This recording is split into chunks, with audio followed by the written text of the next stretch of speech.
பொதுவா இவங்க வந்து வியாழக்கிழமைகள்ல வந்து நான்வெஜ் தவிர்க்கணும். வியாழக்கிழமை. ஆமா. பொதுவாவே குருதசை நடக்கிறவங்க நான்வெஜ் சாப்பிடாம இருந்தா அதோட பலன் பல மடங்கு இருக்கும்.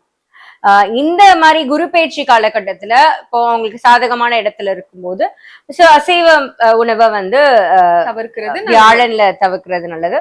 பினான்சியல் மேனேஜ்மெண்ட்டும் டிசிப்ளினும் இருக்கணும். நான் சொன்ன மாதிரி கரெக்டான ரூட்ல அதை சோர்ஸ் பண்ணி இது பண்ணணும்.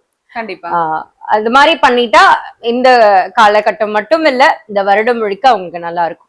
கண்டிப்பா மேம். இப்ப பொதுவாவே மேஷராசிக்காரர்களுக்கு அவங்க கூட பிறந்தவங்க கூடயும் இல்ல ரொம்ப பிடிச்சவங்க கூடயுமே உறவுகள் வந்து நிறைய விஷயங்கள்ல ஒத்து போகாது, சண்டை வரும், பிரிஞ்சு போயிடுவாங்க அப்படின்னு நம்ம நிறைய மேஷராசிக்காரர்கள் சொல்றதை கேட்டிருக்கோம் இல்லையா? இந்த குரு பயிற்சி காலத்துல அவங்களுக்கு உறவுகள் எல்லாம் எப்படி இருக்கும்? சோ உறவுகளை பொறுத்த வரைக்கும் இவங்களோட கோபத்தினாலதான் நிறைய விஷயங்கள் கெட்டு போகும். சோ அது வந்து ஓம் நமோ நாராயணா இப்படி சொல்லிட்டு இருக்கணும். சோ நம்மளோட மனசை வந்து அதை சாந்தப்படுத்தும். சோ அப்படி சொல்ல சொல்ல சொல்ல சொல்ல இந்த மாதிரி வந்து வர விஷயங்கள்லாம் இதாகும்.